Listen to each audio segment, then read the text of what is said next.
जय हिंद साथियों, मैं सुभान स्टैटिक्स जीके की क्लास में आपके सामने फिर से हाजिर हूँ। तो इससे पहले मैं आपको ये बता देना चाहता हूँ कि हमारे हिस्ट्री के किंग राजेंद्र जी सर का आज जन्मदिन है दोस्तों। तो सर आइए 2 मिनट। सर बहुत बहुत धन्यवाद मेरे जन्मदिन को 4 चांद लगाने के लिए। और मैं उन सभी लोगों का मेरे जन्मदिन पर जिन्होंने प्रत्यक्ष या अप्रत्यक्ष रूप से आज बधाई दी, उन सब लोगों का मैं धन्यवाद करना चाहूँगा। जिनसे मैं ना मिल पाया, ना रूबरू हुआ, उनको भी मैं धन्यवाद कहूँगा, जिन्होंने मुझे सिर्फ व्हाट्सएप या मैसेज के जरिए ही बधाई का संदेश भेजा हो। तो एक बार फिर से उन सब लोगों के लिए धन्यवाद मेरी तरफ से। सर अब आप अपनी क्लास कंटिन्यू कीजिए। सर तो आज हम सबसे पहले क्वेश्चन पर आते हैं दोस्तों। तो पहला क्वेश्चन कौन सा है कि भारत की प्रथम महिला अंतरिक्ष यात्री कौन है दोस्तों? तो भारत की प्रथम महिला अंतरिक्ष यात्री कौन है?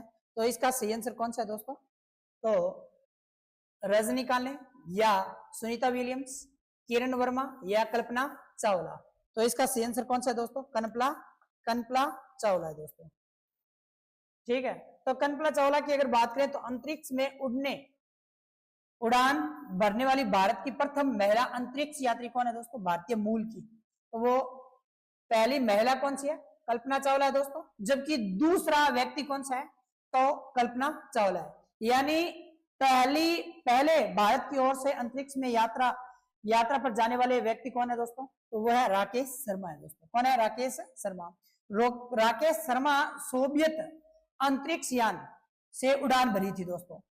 और कल्पना चावला का जन्म कब हुआ था दोस्तों? 17 मार्च 1962 को हरियाणा राज्य के करनाल में हुआ है दोस्तों। कहां पर हुआ है?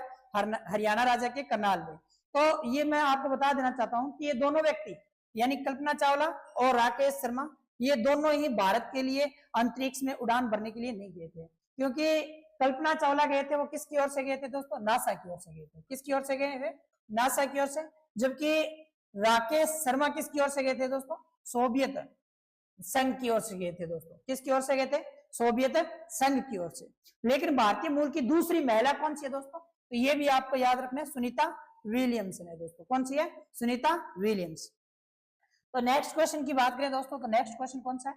नेक्स्ट क्वेश्चन है कि इनमें से कौन सा एशियाई मूल का खेल नहीं है? तो इनमें से कौन सा एशियाई खेल एशियाई मूल का नहीं है दोस्तों? तो खो खो, रग्बी, कबड्डी या लूडो। तो इसका सही आंसर कौन सा है दोस्तों? रग्बी नहीं है। कौन सा है? रग्बी। क्यों? क्योंकि रग्बी की अगर बात करें तो एशियाई खेल से संबंधित नहीं है। जबकि खो खो, कबड्डी, लूडो ये तीनों ही किससे संबंधित है दोस्तों? एशियाई मूल से है। किससे है? एशियाई मूल से। अगर हम बात करें दोस्तों रग्बी की, तो रग्बी स्कूल में खेले जाने वाला फुटबॉल खेल से विकसित हुआ है दोस्तों। और मूल रूप से यह 19वीं शताब्दी, कौन सी शताब्दी में? 19वीं शताब्दी के दौरान इंग्लिश पब्लिक स्कूलों में खेले जाने वाला फुटबॉल के विभिन्न रूपों में से एक है दोस्तों। क्योंकि इंग्लिश स्कूल के अंदर फुटबॉल के अनेक प्रकार के क्या है दोस्तों? फुटबॉल खेल को अनेक प्रकार से डिवाइडेशन किया गया है, जिसमें एक खेल कौन सा है दोस्तों? रग्बी भी है। एक खेल कौन सा है? रग्बी भी है दोस्तों। और कबड्डी भी कहाँ का मूल का है? ये एशियाई मूल का है। जबकि लूडो एशियाई मूल का और खो खो भी कहाँ का है? एशियाई मूल का है दोस्तों। नेक्स्ट बात कर लेते हैं कि निम्नलिखित व्यक्तियों में से कौन सा या कौन दौड़ प्रतियोगिता से जुड़ा नहीं है या जुड़ा है? नहीं जुड़ा है। तो Usain Bolt, PT Usha, Pankaj Advani या हेमा दास। तो इसका सही आंसर कौन सा है दोस्तों? पंकज आडवाणी। कौन सा है? पंकज आडवाणी नहीं है। क्यों नहीं है दोस्तों? क्योंकि पंकज आडवाणी का खेल कौन सा है? बिलियर्ड्स। कौन सा है? बिलियर्ड्स खेल है से संबंधित है दोस्तों। पंकज आडवाणी की बात करें तो स्नूकर बिलियर्ड्स के विश्व विजेता भी रहे हैं। कौन? पंकज आडवाणी। और पंकज आडवाणी की बात करें तो पहला पेशेवर बिलियर्ड्स विश्व का खिताब कब जीता था इन्होंने? 2009 के अंदर जीता था। और इन्हें 2004 में किस अवार्ड से सम्मानित किया गया? अर्जुन अवार्ड से सम्मानित किया गया दोस्तों। जबकि 2006 में मेजर ध्यानचंद खेल रत्न पुरस्कार दिया गया है दोस्तों। जबकि 2018 में पद्म भूषण खेल से भी क्या किया गया है? सम्मानित किया गया है। अगर बात करें दोस्तों हुसैन बोल्ट को, तो हुसैन बोल्ट कहाँ के दावा का दोस्तों, तो जमैका के, कहाँ के, जमैका। ये जमैका कैरिबियन द्वीपों के अंदर एक देश है दोस्तों, जमैका, जमैका, ठीक है। और हुसैन बोल्ट की बात करें तो इन्होंने विश्व रिकॉर्ड बनाया है दोस्तों, किसमें, 100 मीटर के अंदर, 100 मीटर दौड़ के अंदर। ये तेज धावक है जिन्होंने 100 मीटर कितनी सेकंड में पार किया, 9.58 सेकंड में, 9.58 सेकंड में। जबकि पीटी उषा की बात करें तो उसे भारत की उड़न परी कहा जाता है। क्या कहा जाता है, भारत की उड़न परी, उड़न परी किसे कहा जाता है, पीटी उषा को, किसे कहा जाता है, पीटी उषा को कहा जाता है। और हेमा दास को किस नाम से जाना जाता है दोस्तों, और डीइंग एक्सप्रेस, डीइंग एक्सप्रेस के नाम से जाना जाता है, एक्सप्रेस के नाम से। और ये जो ये है दोस्तों, ये लंबी कूद से संबंधित है। और हेमा दास की बात करें तो ये किससे संबंधित है, 400 मीटर, 400 मीटर रेस से संबंधित है।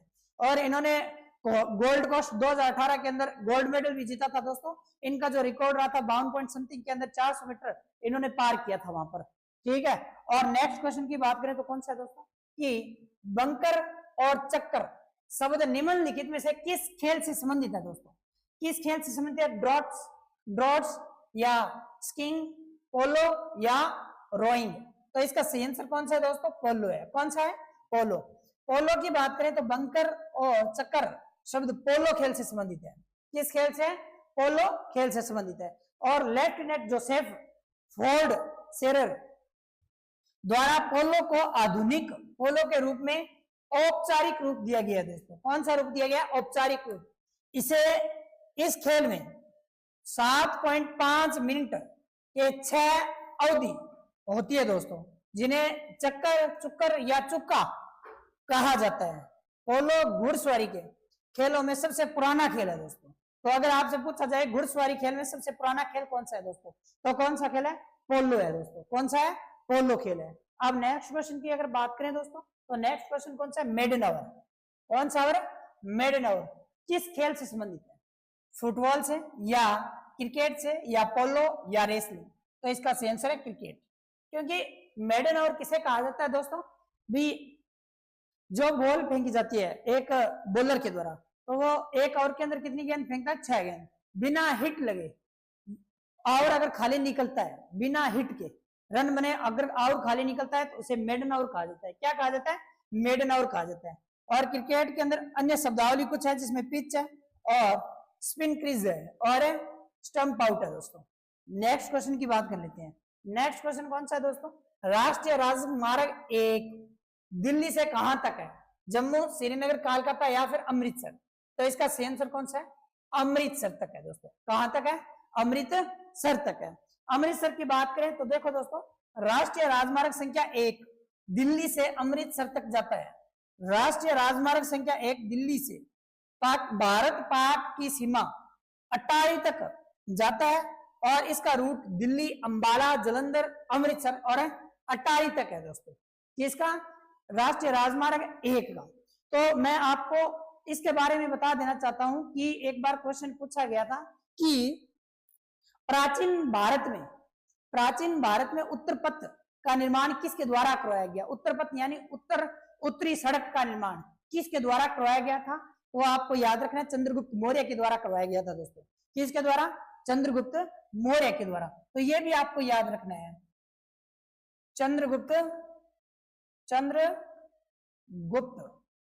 मौर्य। चंद्रगुप्त मौर्य के द्वारा किस सड़क का निर्माण करवाया गया, तो उत्तर पथ का निर्माण करवाया गया। उत्तर पथ का निर्माण करवाया गया दोस्तों। किसका, उत्तर पथ का निर्माण करवाया गया। जबकि मध्यकाल में इसी का निर्माण किसके द्वारा करवाया गया था, शेरशाह सूरी का। शेरशाह सूरी कौन है दोस्तों, शेरशाह सूरी। शेरशाह सूरी के द्वारा करवाया गया दोस्तों। किसके द्वारा करवाया गया था, शेरशाह सूरी के द्वारा करवाया गया। और इसे नाम दिया गया था शेरशाह सूरी के द्वारा सड़क ए आजम। क्या नाम दिया गया था? सड़क ए आजम, सड़क ए आजम नाम दिया गया था दोस्तों। और बाद में इसका नाम क्या रख दिया गया था? GT road. क्या नाम रख दिया गया था? जीटी रोड नाम रख दिया गया था, जीटी रोड। क्या नाम दिया गया इसे? GT road. लेकिन शेरशाह सूरी ने इस जीटी रोड का निर्माण कहां से कहां तक करवाया था? तो ये भी आपको क्या रखना है? याद रखना है, क्योंकि शेरशाह सूरी ने इसका जो निर्माण करवाया था दोस्तों वो कहां से कहां तक करवाया है? तो याद रखना, इसका निर्माण करवाया था, ये एक स्थान है जिसका नाम है ढाका। कौन सा है? ढाका। और ढाका कहां पर पड़ता है दोस्तों? बांग्लादेश में, बांग्लादेश के अंदर। बांग्लादेश से होते हुए ये कहां जाता है? ये दिल्ली जाता है। कहां जाता है दोस्तों? दिल्ली। कहां जाता है? दिल्ली, जालंधर, अमृतसर, अंबाला से होते हुए ये जाता है दोस्तों पेशावर। दिल्ली तो कहां पर है? भारत के अंदर है। और पेशावर कहां पर है दोस्तों? पेशावर। तो पेशावर पाकिस्तान के अंदर है। कहां पर है? पाकिस्तान में। और पाकिस्तान के बाद में ये जो मार्ग जाता है वो कहां पर जाता है दोस्तों? काबुल तक जाता है। कहां पर जाता है? काबुल। और काबुल कहां पर है? अफगानिस्तान के अंदर। कहां पर है? अफगानिस्तान के अंदर। और इसकी कुल लंबाई कितनी है? तो इसकी कुल लंबाई है दोस्तों 2500 किलोमीटर। कितनी लंबाई है? 2500 किलोमीटर इसकी क्या है? कुल लंबाई है दोस्तों। नेक्स्ट क्वेश्चन की ओर चलते हैं। नेक्स्ट क्वेश्चन है कि दिए गए विकल्पों में कौन सा शीतकालीन ओलंपिक खेलों की श्रेणी के अंतर्गत आता है दोस्तों? तो water polo, swimming, short track या फिर रोइंग। तो इसका सही आंसर कौन सा है दोस्तों? Short track. कौन सा है? शॉर्ट ट्रैक है। शॉर्ट ट्रैक की अगर बात करें दोस्तों तो शॉर्ट ट्रैक शीतकालीन ओलंपिक खेलों की श्रेणी में के अंतर्गत आता है। शॉर्ट ट्रैक स्पीड स्केटिंग ले 1992 में अल्बर्ट विले फ्रांस में शीतकालीन खेलों और ओलंपिक की शुरुआत की। शीतकालीन ओलंपिक में शामिल अन्य प्रमुख खेल कौन कौन से है दोस्तों? तो एक तो है बेथलॉग, एक स्पीड है, एक स्केटिंग है दोस्तों, और एक कौन सा है? एक है आइस हॉकी, और एक लूग है, और एक स्केटिंग, और एक स्कीइंग, और कर्लिंग आदि है दोस्तों। नेक्स्ट क्वेश्चन की बात कर लेते हैं। तो नेक्स्ट क्वेश्चन कौन सा है दोस्तों? विश्व प्रसिद्ध चार मीनार किसमें स्थित है? बैंगलोर, दिल्ली, हैदराबाद या मुंबई। तो किस में स्थित है दोस्तों चार मीनार? तो आपको याद रखना है ये हैदराबाद के अंदर है दोस्तों। कहां पर है? हैदराबाद में।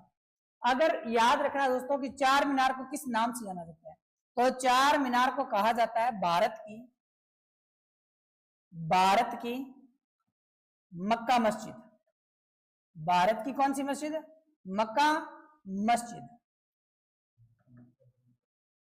भारत की मक्का मस्जिद किसे कहा जाता है दोस्तों? तो चार मीनार को कहा जाता है। किसे कहा जाता है? चार मीनार को कहा जाता है। ये कहां पर है? हैदराबाद के अंदर है दोस्तों। कहां पर है? हैदराबाद के अंदर। विश्व प्रसिद्ध चार मीनार हैदराबाद के तेलंगाना राज्य में स्थित है। हैदराबाद तेलंगाना राज्य में स्थित है। इसका निर्माण 1591 में मोहम्मद कुली कुतुब शाह ने करवाया था। और चार मीनार भारतीय पुरातात्विक सर्वेक्षण द्वारा तैयार आधिकारिक स्मारकों की सूची में एक पुरातात्विक और वास्तुशिल्प खोजने के रूप में सूचीबद्ध है। और किस सूचीबद्ध में शामिल किया गया है? यूनेस्को की विश्व धरोहर सूची में शामिल किया गया है। किसमें? यूनेस्को में। यूनेस्को की विश्व विरासत में इसे क्या किया गया है? शामिल किया गया दोस्तों। यूनेस्को की विश्व विरासत में क्या किया गया? इसे शामिल। तो मुंबई के बारे में आपको याद रखना है, इसके अंदर एक दरगाह है जिसका नाम है हाजी अली। कौन सी है दोस्तों? हाजी अली दरगाह। हाजी अली दरगाह। और हाजी अली की दरगाह की बात करूं तो ये समुद्र के अंदर है दोस्तों। कहां पर है? समुद्र में है। ये कहां पर है दरगाह? समुद्र के अंदर है। ठीक है। और मुंबई को किस नाम से जाना जाता है? तो गेटवे ऑफ इंडिया के नाम से जाना जाता है। और इसे सपनों का शहर भी कहा जाता है। क्या कहा जाता है? सपनों का शहर। और दिल्ली के अंदर कौन सी मस्जिद है? तो जामा मस्जिद है दोस्तों। कौन सी है? जामा मस्जिद। जामा मस्जिद कहां पर स्थित है? दिल्ली के अंदर। और ये भी आपको याद रखना है, बेंगलोर को किस नाम से जाना जाता है? तो वेलिकन सिटी के नाम से जाना जाता है। और नेक्स्ट क्वेश्चन की बात करें तो नेक्स्ट क्वेश्चन कौन सा है दोस्तों? कि किस खिलाड़ी को हॉकी का जादूगर कहा जाता है? किस खिलाड़ी को हॉकी का जादूगर कहा जाता है? मेजर ध्यानचंद, अजीत पाल सिंह, केडी सिंह और धनराज पिल्ले। तो इसका सही आंसर कौन सा है दोस्तों? मेजर ध्यानचंद। मेजर ध्यानचंद की अगर बात करें तो हॉकी में सर्वश्रेष्ठ खिलाड़ी थे। और मेजर ध्यानचंद ने दोस्तों 1928, 32 और 36 में ओलंपिक में हॉकी के लिए कितने गोल्ड मेडल जीते हैं दोस्तों? 3 बार गोल्ड मेडल जीते हैं। कितनी बार है? 3 बार। कब कब जीते हैं? 1928, 32 और 36 के अंदर जीते हैं। 1928, 32, 36। नेक्स्ट क्वेश्चन की बात करें तो कौन सा है? व्यापगत का सिद्धांत किस गवर्नर जनरल द्वारा लागू किया गया था? किस गवर्नर जनरल द्वारा लागू किया गया था दोस्तों? तो लॉर्ड कॉर्नवालिस या लॉर्ड डलहौजी या वेलेस्ली या एल्गन। तो इसका सही आंसर कौन सा है दोस्तों? तो इसका सही आंसर है लॉर्ड डलहौजी के द्वारा किया गया। किसके द्वारा? लॉर्ड डलहौजी के द्वारा। अगर आपसे पूछे व्यापगत का सिद्धांत किसे कहा जाता है, तो व्यापगत का सिद्धांत कहा जाता है दोस्तों हड़प नीति को। किसे कहा जाता है? हड़प नीति को कहा जाता है। इसे ही कहा जाता है गोद निषेध नीति। क्या कहा जाता है? गोद निषेध नीति। और इसे क्या कहा जाता है? Doctor of lapse. इसे क्या कहा जाता है? डॉक्टर ऑफ लैप्स कहा जाता है। क्या कहा जाता है? लैप्स। डॉक्टर ऑफ लैप्स भी किसे कहा जाता है? व्यापगत नीति या व्यापगत का सिद्धांत को कहा जाता है दोस्तों। किसके द्वारा लागू किया गया था? लॉर्ड डलहौजी के द्वारा लागू किया गया था। जबकि लॉर्ड वेलेस्ली के द्वारा कौन सी संधि चलाई गई थी दोस्तों? तो सहायक संधि। सहायक संधि का जनक कहा जाता है। सहायक संधि का क्या कहा जाता है? इन्हें जनक कहा जाता है। किसे कहा जाता है? लॉर्ड वेलेस्ली को कहा जाता है सहायक संधि। और स्थायी बंदोबस्त का जनक किसे कहा जाता है? स्थायी बंदोबस्त। स्थायी बंदोबस्त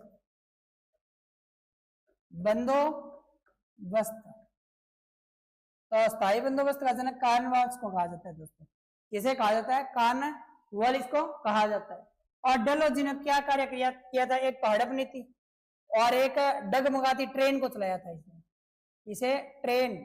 और इन्होंने डाक विभाग की भी क्या की थी? स्थापना की थी। किस विभाग की? डाक विभाग की स्थापना।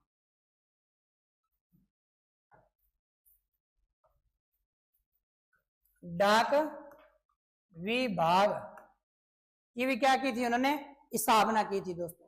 क्या की थी? स्थापना। तो व्यापगत सिद्धांत या इसे क्या कहा जाता है? हड़प नीति लॉर्ड डलहौजी के द्वारा क्या की गई थी दोस्तों? लागू की गई थी। और लॉर्ड डलहौजी के द्वारा 1848 से 1856 तक भारत के गवर्नर जनरल रहे थे। और हड़प नीति भारत में ईस्ट इंडिया कंपनी द्वारा लागू की गई। विलय नीति भी लागू की गई। और विलय नीति थी जिसे 1848 में लागू किया गया था। व्यापगत के सिद्धांत के अंतर्गत आने वाले प्रांत कौन कौन सा था? एक तो सितारा था दोस्तों, जिसे 1848 में मिलाया गया। एक जैतपुर संबलपुर था, 1849 में मिलाया गया। एक कौन सा था? उदयपुर, 1852 में मिलाया गया। और एक झांसी था, 1853 में मिलाया गया। एक नागपुर था जिसे 1854 में मिलाया गया था। तो ये क्या थी नीति दोस्तों? कि अगर किसी राजा के कोई संतान ना आए तो वो उस पर अधिकार सीधा किसका हो जाएगा? ईस्ट इंडिया कंपनी का हो जाएगा दोस्तों, या फिर ब्रिटिश सरकार का हो जाएगा। ठीक है। तो इसी के आधार पर झांसी की जो रानी थी, ठीक है, उन्हीं से इसी को क्या कर लिया गया था? हड़प लिया गया था। और एक बाबा नाना साहब थे, ठीक है, उनकी रियासत को भी उनके द्वारा क्या किया गया था? हड़प लिया गया था, इसी के विरोध में, और इन्हीं का विरोध भी किया गया था इस नीति का दोस्तों। तो आज के लिए बस इतना ही। अगर ये क्लास आपको अच्छी लगे तो ज्यादा से ज्यादा शेयर, सब्सक्राइब और लाइक करना ना भूलें दोस्तों। धन्यवाद।